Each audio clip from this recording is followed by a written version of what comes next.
the recording rolling and get into today's topic. Before I go down a train or take this train down the track, I should say, around a specific topic, I do believe there is a special day happening for a special someone who is on this call.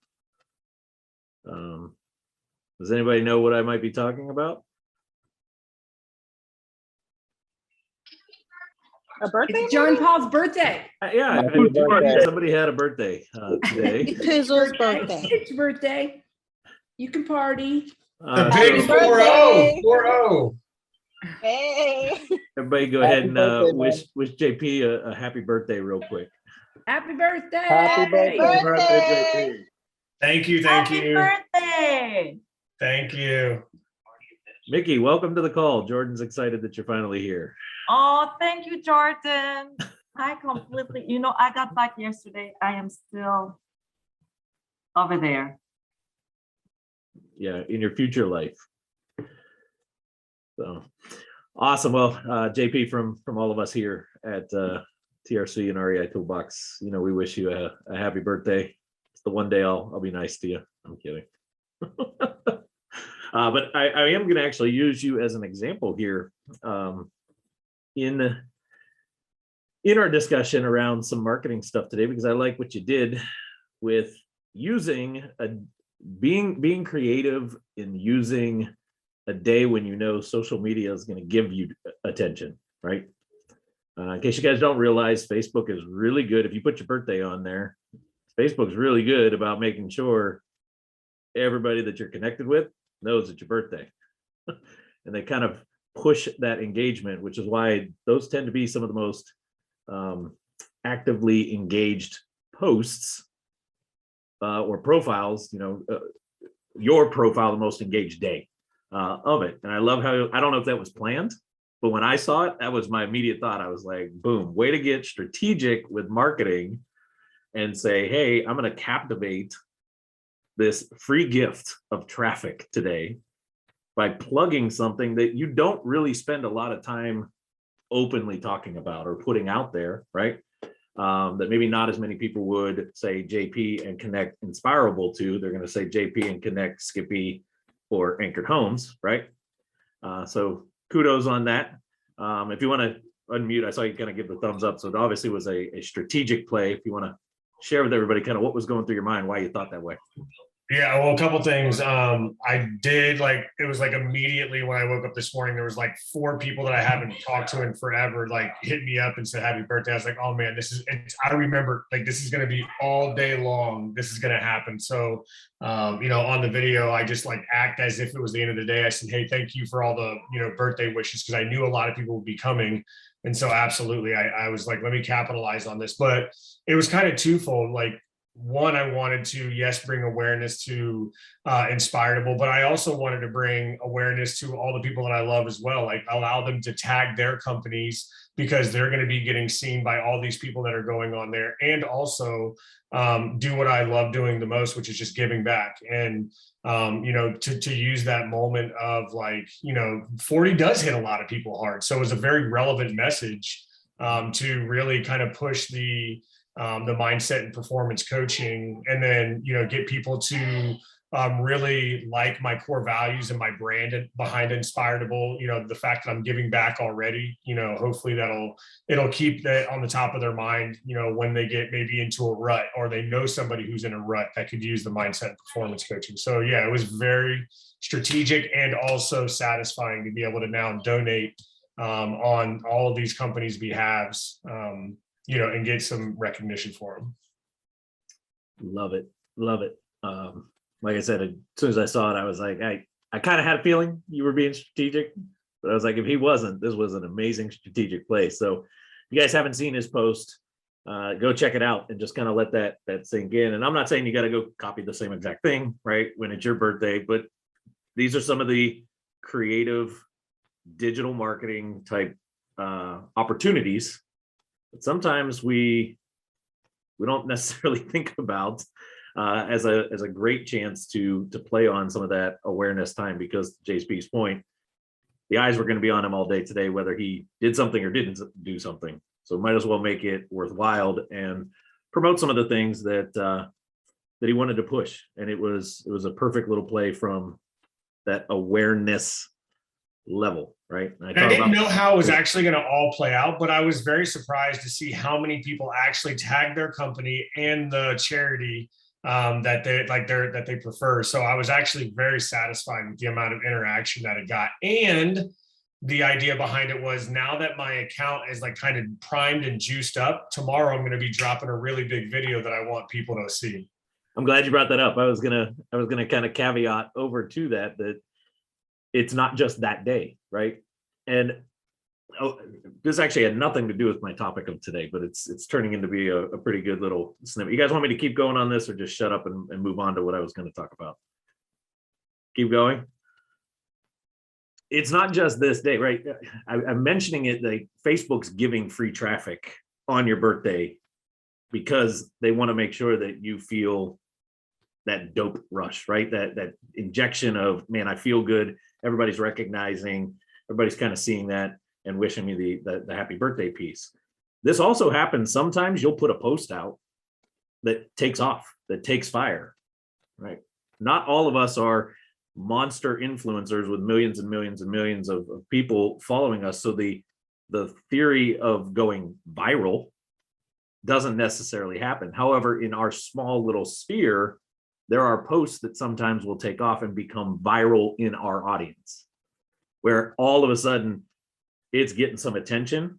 And social platforms are really good about, with their algorithm, if it's got attention and it's getting engagement, keep showing it to more and more, right? If it's dead, don't show it anywhere because nobody's engaged. So as posts catch like this, more and more, and that's when you start to see, wow, a day has gone by and things are still happening. I'm still getting comments. I'm still getting likes on that thing. 2 days have gone by. And then that primes up. I love how you said it, JP. It primed the account to where for the next couple of days, if you can keep hitting it and keep some of that engagement going, keep some of that energy going, more and more eyeballs will be on it. And that's where we talk a lot about from a consistency standpoint. I'm using Facebook right now as the example, but in reality, digital marketing, it's all the same on every platform. Doesn't matter if it's Google or if it's Facebook or if it's Instagram or if it's TikTok today, right? The more consistent we are, and when we finally get that momentum going, if we can keep that ball rolling, keep identifying. On the Google side, this is what we do. We find what the algorithm loves to get you up in the rankings.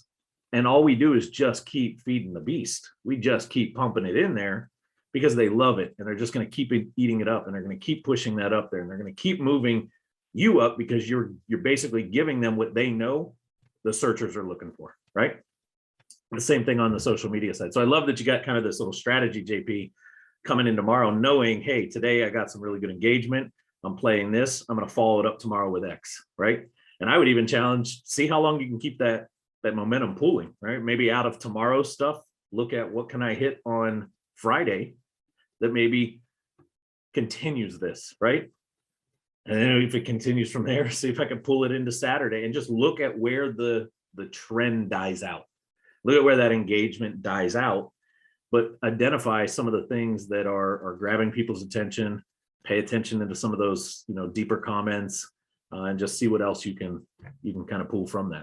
Does that make sense, JP? That was a little bit more of a kind of a tip to you. I think you're already aware of most of that, but everybody else kind of grab what I'm saying there? For sure. Yeah, I got a thumbs up from Keith. That's good. At least one person's paying attention. Chris is still trying to figure out what Facebook is. I think I saw a chat come in that Chris S, not Chris C. I gotta define it now. We got two Chris's on the calls all the time. All right, so with that kind of it segues into something that I did want to talk about today. But before I go into it, I want to open it up the floor and see what are some questions that we currently have right now leading into this week. We talked a little bit about some stuff last week on this day about some marketing stuff. Some of you guys were still trying to nail down some uniqueness I know we dumped a lot on you yesterday from a sales standpoint and that acquisition, just kind of the power of language and questions and how to use some of those. I want to nail out a couple questions before I shift us into something that I want to throw out for food for thought on you today. So I'm going to open up the floor. If anybody's got something, feel free to unmute and ask. If nobody's got anything and you're all perfect, we'll just jump off the call. I just want to announce that I'm perfect. We all know that, Jen. Sorry, I'm late, by the way. Hi, everyone. But since you unmuted, now you Hey, got to ask Jen. a question. Hi, Keith. And Stabile's on this call? What? Oh, we got all the heavy hitters here today. JP? Oh my goodness. Okay, sorry. Do you still want to live by the sword of unperfect? Do I see Mr. Elizabeth? I'm in awe. I'll stop talking. Sorry. All right, who's got something? I know you do, because some of you guys have been asking me questions off to the side after yesterday's stuff too. We're all good? Okay, we'll see you guys next week. No, don't jump off the call. You didn't have any, you don't have anything, Shawn? No, I have something food for thought, but I figured you guys didn't have any questions. It means you're all perfect. You don't need my food. I'm definitely not perfect, man. I'm a rookie here. I always have questions. What do you got? Well, I was talking today with a colleague of mine who has a big background in marketing.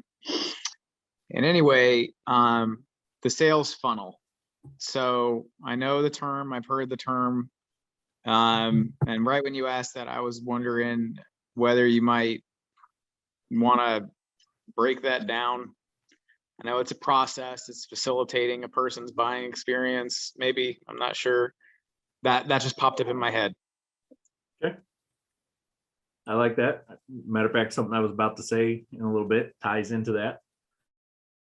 See what else is out there first. Nobody else? Keith's gonna get a nice little one-on-one discussion here today. It's gonna be Shawn? directed right at his stuff and everybody else is just listening. Go ahead, Sal. Broad question. Yeah. For you. In my past experiences, when we had to test a message or client, test something with clients like physicians, we would use focus groups. And we would obviously pay for people to go to these focus groups, and then we would be able to narrow down our marketing message, like what's the avatar, what's the thing. And I thought about this last week and Googled, focus group results for distressed sellers, and nothing came up. So Google didn't cover everything for me, but that might be a nice thing for us to find out if there's anybody doing anything like that. Maybe we can tap into the what they're finding out in terms of phrases or things that people come up with. Because I know I've been behind the one-way window mirror with these focus groups, and they don't see you or hear you, and you're hearing what these clients are saying about your data, your information. Mhm. And it's very, very interesting because it helps you narrow down your message. It's actually very in line with what I was also going to bring up for a different phase of it, which is in, and I got an idea that I actually challenge you to implement. So anybody else got anything they want to inject with real fast to see if it ties in before we go down this, or make sure I get something answered for you in the realm of marketing stuff? That's our topic today. Okay. How many of you guys remember last week that we're on? I talked about marketing is actually more from a campaign standpoint. And inside of a campaign is a bunch of tactics.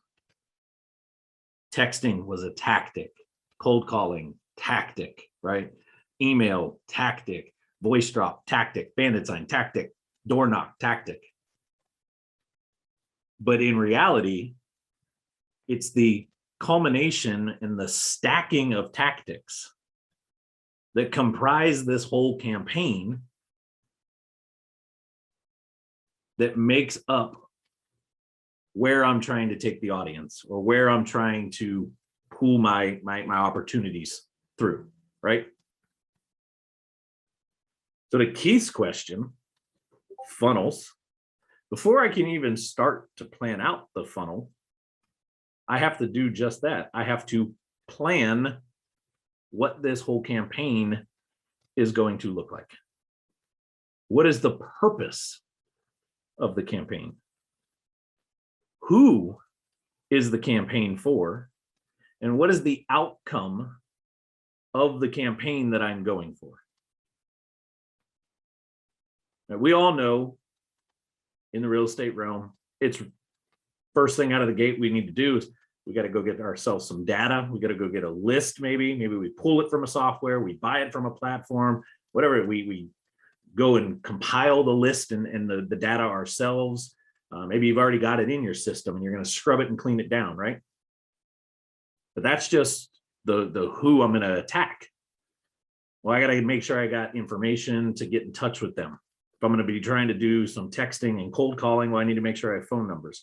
But I got to plan these things first. I got to think to myself, what's the plan for this? How am I going after this? What tactics do I want to try to use in here? What makes sense so that I can think about all the different components? Then we can get to Keith's point of the top of the funnel, right? Now, in that planning phase, this actually brings in what Sal was just talking about. How many of you know exactly firsthand experience what the prospects that you're going after, the distressed sellers, what are they thinking? What are they feeling? What are their thoughts going through their minds? What are the questions that they're actually asking? How many of you have dealt with your actual avatar enough to see the patterns? Right? Some of the more experienced investors on here have that, right? I look at somebody like Elisa, Jen, JP, a couple of Marie, right? Liz, some of them have been around in the game for a while, myself. We've dealt with that avatar enough that we kind of have an idea. Keith, I'm going to pick on you because you like to throw it out there, right? I'm wet behind the ears. I'm the new guy. I'm green as hell. You know, you're a school teacher. If I ask you what are going through the minds of the kids that of the age group that you like to teach, you could spill the beans on that one. But I ask you, what's a foreclosed individual going through in Florida where you live? Might be a little bit different conversation, right? Which is what Sal's bringing up, and that is this concept of focus group. Does it need to be paid focus group? No. This is where I was going to challenge Sal a little bit here. Right? There's multiple ways of doing this in the coaching space. Let's say get out of real estate for a second. Mickey, I know you've got this kind of burning desire to have this little coaching thing on that you're also involved in and doing, right? One of the go-to first steps as a coach, consultant, somebody trying to help, Lorraine, this actually would fit beautifully in what you try to do in the notes world as well, is you're not necessarily trying to find the clientele first, you're trying to find the ideal person and survey them. How many of you remember back in the day, it doesn't happen as frequent anymore, you'd be walking around the mall and there'd be these people standing around with a clipboard asking if you didn't mind coming in and watching maybe a 30-second teaser, a 2-minute trailer of some different types of movies, right? You don't know if they're real movies, not actually been produced, not been produced, and answer a couple questions, and they gave you something for that, right? Maybe it was a coupon to a meal place or something like that. Does anybody ever do that or see that in the malls?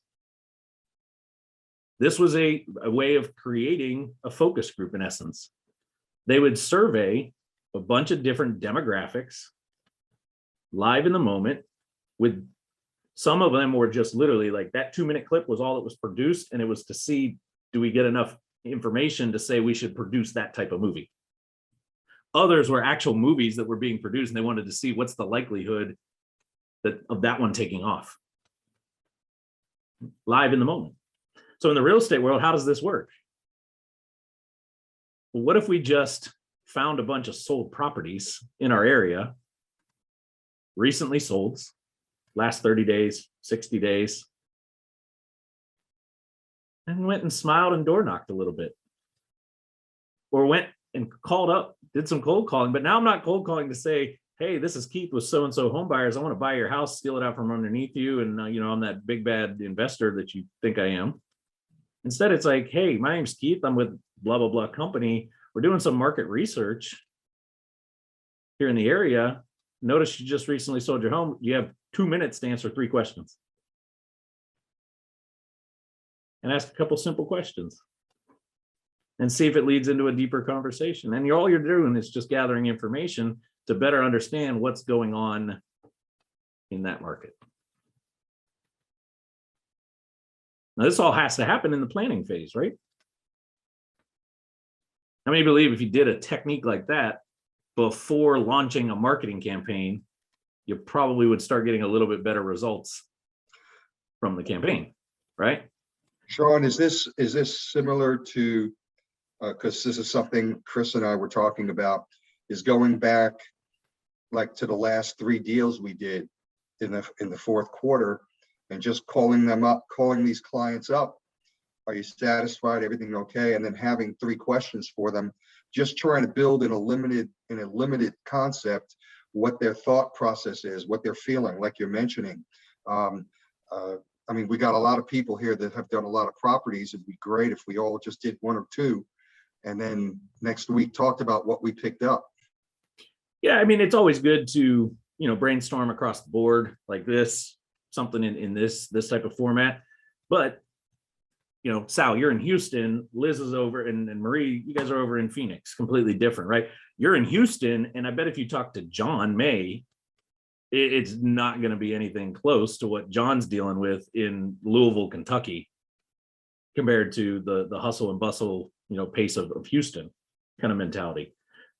Same thing for now. Could like you and Lorraine chat and maybe find some similarities? Probably 2 larger cities, right?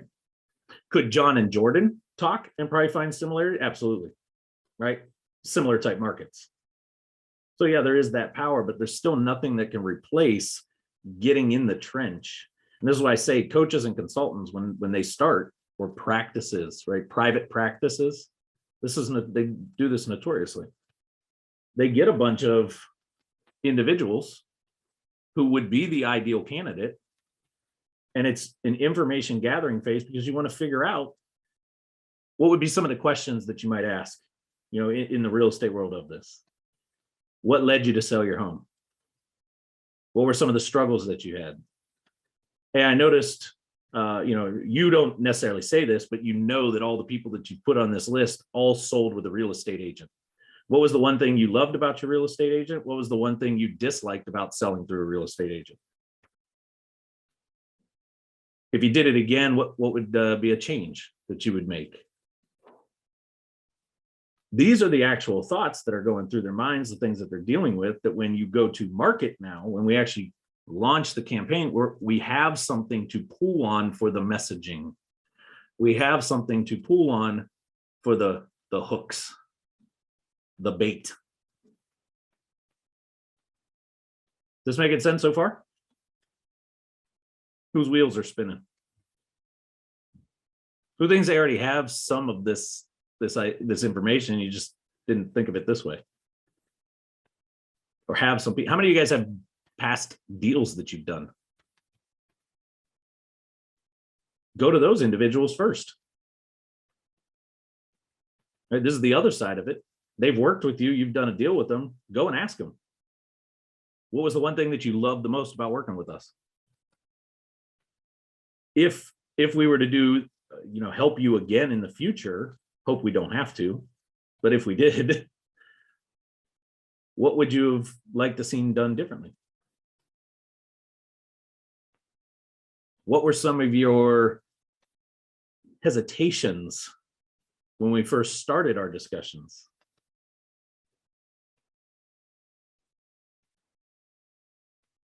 There's some gold sitting there in just the past transactions that you've done. Someone like Lorraine, go back to some of the people you've had strategy calls with that haven't moved forward or chose to do something different. The pressure's off now, right? Yeah, I get it. You went a different direction. No big deal. You got 2 minutes to answer a couple quick questions. My lead vault users, this is where that survey functionality comes in. You can build this as a survey, and you can reach out and say, hey, would you mind if I sent you a link with a couple questions on a survey to fill it out? Yeah, sure, send it over. All right, I'll text it to you in a few minutes.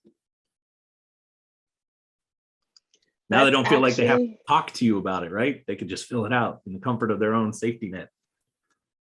That's actually a really great idea because JP was gracious enough. I didn't even know it was his birthday when we were on the call earlier today, but I was asking him because we were going through Lead Vault and I was asking him, you know, what would I use the surveys for? Like I figured it was maybe something to do for reviews, but that's a really great idea and something to do as like a follow-up email. Like usually I'm struggling to figure out like, okay, how can I continue to engage without kind of pushing stuff on potential leads or clients. So that's a really great idea. If you break down marketing, it's really three distinct components. We've got our strategy planning phase, and this is where stuff like our research that I'm talking about right now, the actual kind of planning, deciding who's the audience, what's the outcome I'm going for, where am I actually trying to take them on this. Is why I go back to the marketing's like dating analogy, right? In your high school days, you're not thinking about marriage yet. You're just, hey, I'm just trying to have a girlfriend or a boyfriend because I want to have fun and do things, right? Kind of thing. But then as age gets older and dating, suddenly it's like, wait, there's a different objective in my dating life here, right? To eventually get to marriage. And then once marriage hits, the first couple of years of marriage, maybe it's there's one objective. It's just to travel, have fun, enjoy our honeymoon phase before we start having kids. And then it eventually shifts, right? Marketing's the same way. Every time I go after an audience, there's a different objective going on here. That's all happening in the planning phase, the strategy phase. Then we get into the actual execution phase. And this is where things like our actual funnel or our process. And Keith, what they mean by funnel marketing or funnels in marketing is it's the step by step bringing that prospect deeper and deeper and deeper, closer to the outcome, right? I can get you onto a page that message attracted you enough to get there to consume this. And then I throw another little bait at you because I want to take you on another date and get you to this other page and maybe get you to watch a little bit deeper video or fill out some information, right? Then on that page, there's another objective of that page. It's to move you over to this piece here. Silos on the website. This is all part of our execution. Maybe in our planning, we realized, hey, I got to have a couple blog content pieces out there that I want to drive people to. I want to make sure those blogs are driving people to this dedicated page, more of a landing style page on my site, so that I can market them, pull them towards the blog articles, the content, and let my content help move them to the next phase, which is that landing page, right?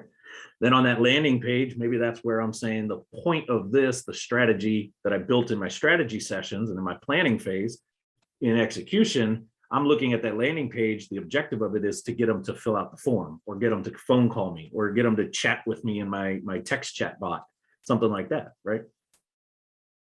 I have to plan it before I can execute it, because if I can't execute it, then the third phase, which is the measure, refine, and repeat phase,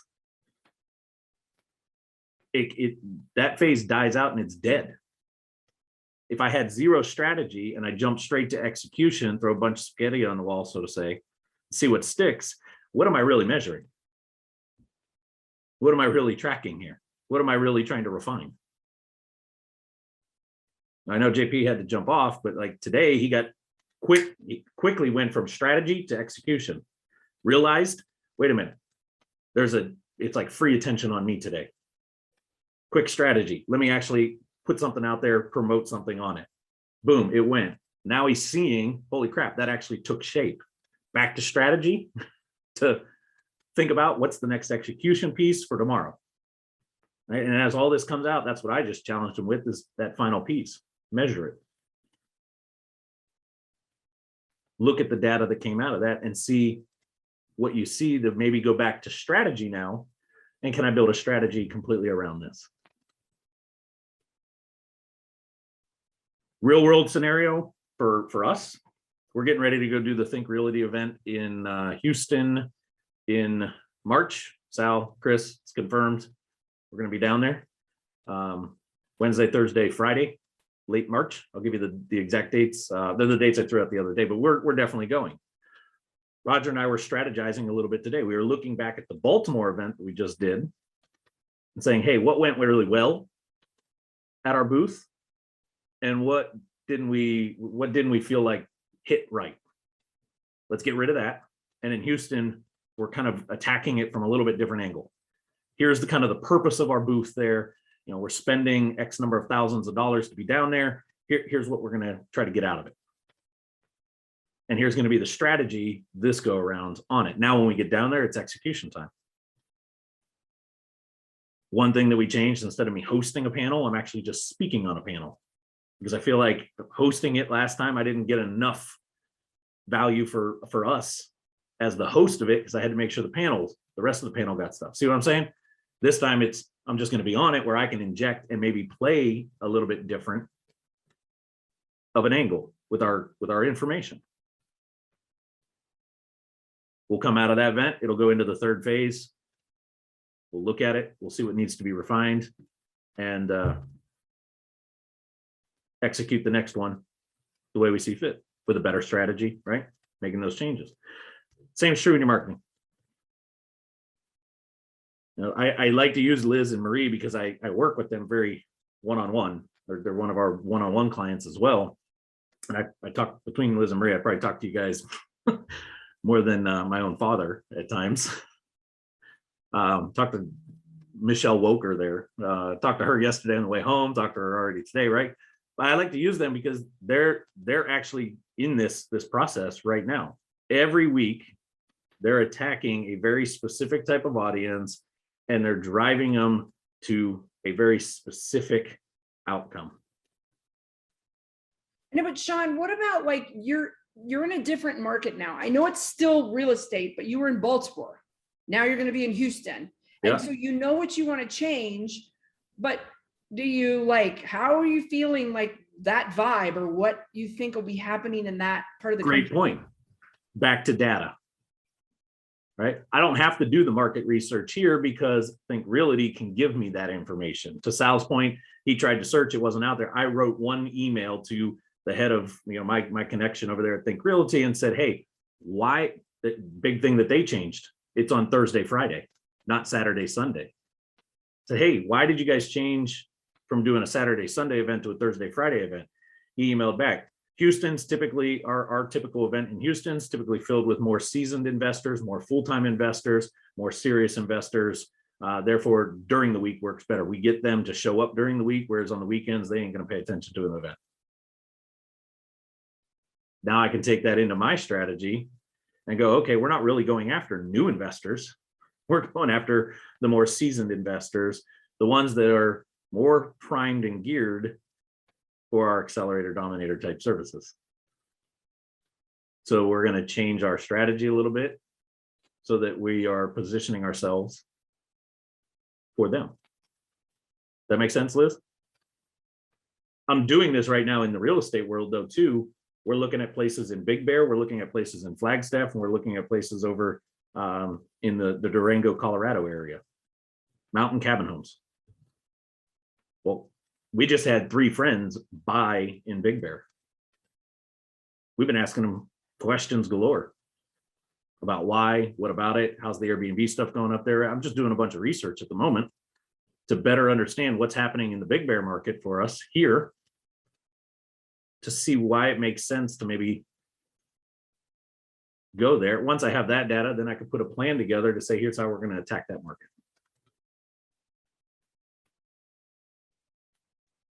But I wish you guys know I just moved into the office. I don't have the full studio like John all set up just yet. It's coming. I got my dedicated IP later this week. To have it, I want to draw it, but how many of you guys have seen that drawing that I've used before with the triangle in the middle, and then there's like 3 distinct components around the triangle? If you had that drawing or could replicate it right now, envision it, the center of it, it's like marketing campaign. Phase 1, strategize plan. Phase 2, execution, and ask yourself, what are the execution elements? Is it texting? Is it cold calling? Is it door knocking? What are the components? What are the tactics that are going to comprise this execution phase? Then the bottom phase, reevaluate, adjust. And underneath that, you'd be asking yourself, like, what am I going to evaluate? Well, it comes back to my strategy. Was it to drive phone calls and get appointments, or was it just to get traffic to my site? Was it to get this or that? These are the things that I need to measure against to know, did my strategy and plan work when I actually executed? Everybody tracking? Questions around this?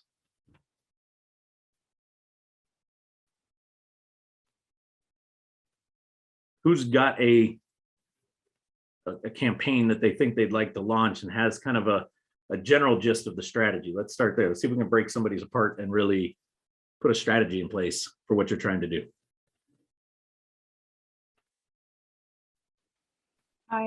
I'm thinking about something, but I realize I have a few things missing from the steps that you're talking about. Great, let's go deep into it. What is it you're trying to do? So I have a list of distressed sellers, and I want to reach out to them as a realtor, you know, to be that advocate for them. Hey, I understand you're under this situation, blah, blah, blah. I want them to be led to a landing page so that I can track if they are going, or the responses, you know, all of my tactics. So I have, but I don't have the landing page. So that's one of the things that I need. The Okay, second we're thing, thinking strategy right now. Don't even worry about what do I have and can I execute it this minute. Let's just stay on the strategy. So you're going after a set audience. Who's that audience? so that audience is pre-foreclosures. Okay, so pre-foreclosures, and she's coming at it with not the investor.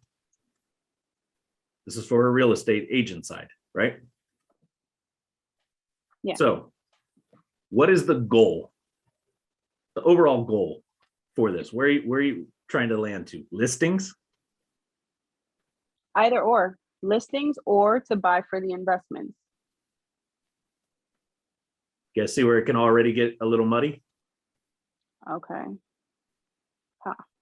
Well, I was thinking that as a sort of unique selling proposition, it would be, I can offer you options. It's, let's list and get you some money, you know, for get you top dollar for your house. Or if you're in a rush and you need to sell right now because, you know, your auction is in a week, we can buy your house cash now. Okay, so the objective is to get a message in front of them that there are options.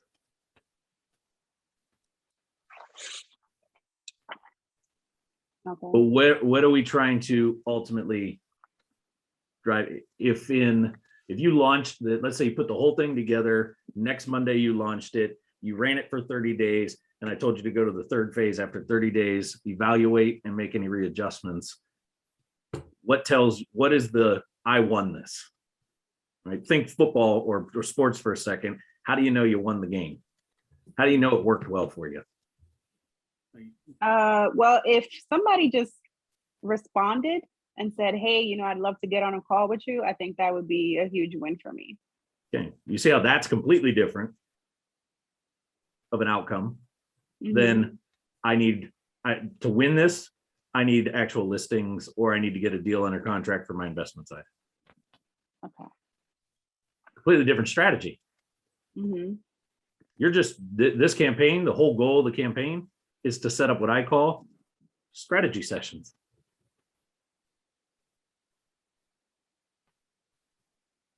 Okay. Your execution phase is driving to a strategy session, and that is it. And at the end of 30 days, if you can look back at it and go, I had a bunch of strategy sessions, I won.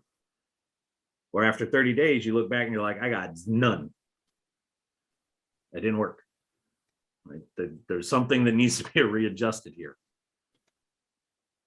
But if we attack, what if we didn't think this way first and you just said, well, I'm going to launch this thing, but you're not really clear on what the winning outcome is?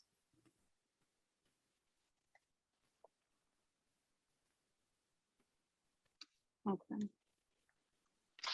Shawn, I had a thought. Go for it. So I love bringing up sports analogies as well. And one thought that this brings to mind, it's more general. Bill Belichick, he only has one quote in the Patriots locker room, and it's actually from The Art of War. I don't know if you ever read it, but okay, yeah. So military generals, you name it. And Ben, I've drawn on this a lot, but every battle is won before it's fought. And on the importance of planning and preparation. And I feel like, you want to put more work in on the front end or the back end. And you know what I mean? That's kind of where my mind just kind of went in terms of being super intentional about your planning up front and then reaping the rewards on the back end. Absolutely. So Sophia, back to yours here. We know the outcome is strategy sessions. You want to win this game by having opportunities to explain the options that are in front of individuals who are facing pre-foreclosure. They're not quite there yet. I want to get them on a call. I want to get face to face with them. I want to be able to strategize with them and show them there's other ways out there that maybe they don't know about. Right? Mhm. Next key component behind the strategy of this, I start asking myself, what tactics do I need to use to get them there that I can do on a consistent basis? This is where you might have to go and do a little bit of research first. Research into past campaigns that you've run, recent research into past tactics. How well are your text blasts going? How well do cold calls land for you? Is it direct mail that works really well for? What are the things that I know in my market with my type of audience works really, really well? Those are the tactics that I want to then pull into this and use, right? Well, now I know the tactics of reaching out.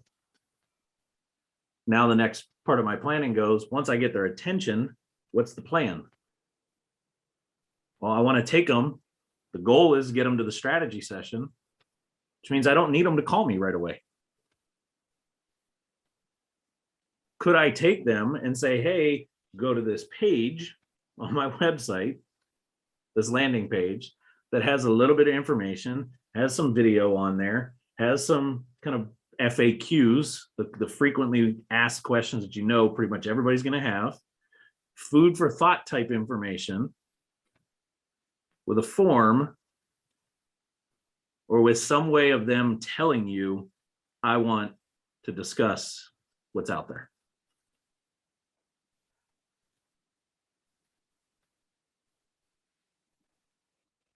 This making sense so far, Sophia? Yeah. And once I know the tactics that I can use, whatever works really well for you. Hey, I send texts, I get pretty good responses back. I don't get a lot of, screw offs after you get out of here, stops, get off my, get me off your list kind of stuff. Great, I'm gonna use some texting, voice drops, voicemail drops, right? That'll work really well in there too. You know what? When I send letters, I get a bunch of returns, or I get a bunch of people calling and yelling at me, or I get nothing out of it. But when I do postcards, I tend to get a little bit of information back, or I get some feedback from them. I get calls, or I love what Sal and Chris are starting to do. They're starting to put QR codes on their postcards. So you don't even have to call me, just scan this thing, go to the site kind of thing, right? Okay, so maybe I use postcards into this. Shawn, one of the reasons we did that, just to clarify, is I think in our previous text and campaigns, we gave them too many options to get a hold of us. So we narrowed it down to one. Just click on this QR code and that's it. And we're changing that tactic with everything that all the campaigns we're doing. And that comes to this point in Sophia's example here. When I first hit them with messaging, I don't need them to pick up the phone and call me directly. I actually want to get them to the first date, right? The small talk, the page with some information and a video and some FAQs and just some stuff to wet their whistle. And two things: wet the whistle and find those that are still interested to move on, and wash away those that aren't necessarily viable leads. They're not motivated enough. They're not ready enough. They're not in this right enough. Now, this is also part of that strategy side. I got to ask myself, those that fall away, what do I do with them? Right? I want to make sure that when they get to this page and take action and kind of fill out the form, I'm moving them into a different type of marketing campaign now, because now they're an interested individual. They're deeper in my process with me. They're deeper in my business relationship. But those that didn't go to that step, I don't want to just forget about them and leave them, because maybe they need a few more touches to finally get them over the edge. This is also where the power of Lead Vault comes in, because when they do certain things and they take certain actions, we can automate some things to happen. They fill out a form. We can tell to add a tag. We can tell them to get it off this other thing. They're no longer getting these texts and voice drops and this and that. They're pulling off of a list, so that if you're dropping postcards to them, you're not, see what I'm saying? Through automation, we can start to say, these people went here and did this. Let's get them over into this campaign.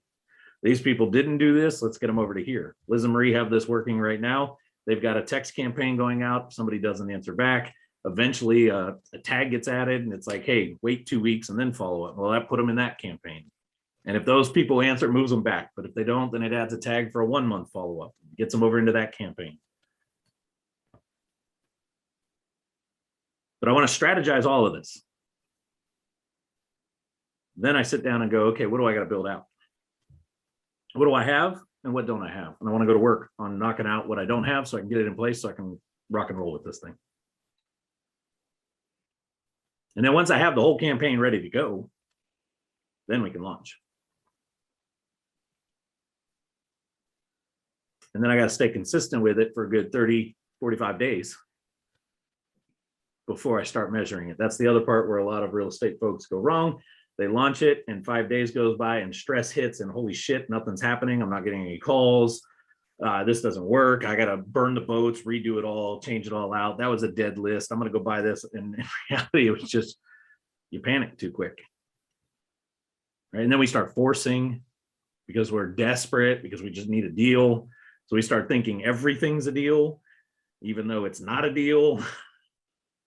And my seasoned investors, you know, you've been in this track, you end up doing something that you wish you never did because you just wanted a deal. Ask me how I know. Just wanted that historic house until it destroyed my bank account. We've all been there, right? So Sophia, does that give you some ideas of where to start? Absolutely. Thank you very much. And as you get ready for the actual building out and getting it ready to go live, that's where some of the stuff like we talked about yesterday, where are some of these little one-liners that work as the hook in our message, right? That gets them on the line, so to say. And then we can start to reel them over to the next piece, which we're going to let them off the hook on the page and let them see what happens. But then I need another hook on there, or one liner on there kind of thing to get them over to the next piece. I'm coming back with a lot of questions next week. Good. If all of you sat down this over the next week and just planned, strategized, got some ideas on paper. That's the other thing. Too many of us try to do it all up here instead of writing this thing out. Play the devil's advocate every so often with your own self. You know, well, what if they don't do this? What should I do? Or what happens to them if they don't do this over here? Take the next week, strategize it, bring it back. I bet you we could, on this call next Wednesday, finalize your strategy. Be ready to start building out and getting things ready to execute.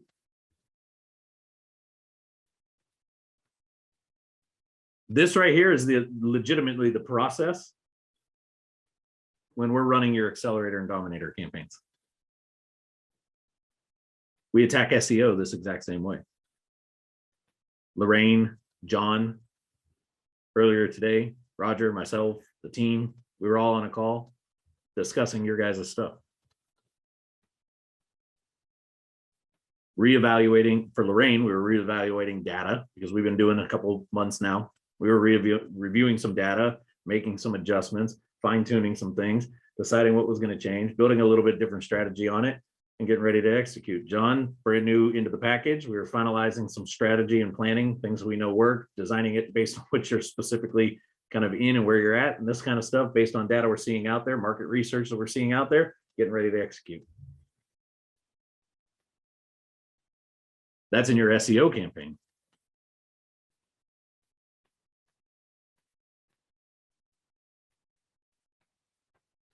Make it a sense?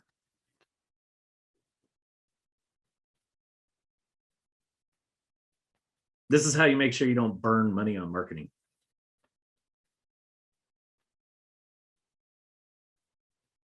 Because it's real easy to fry up too much.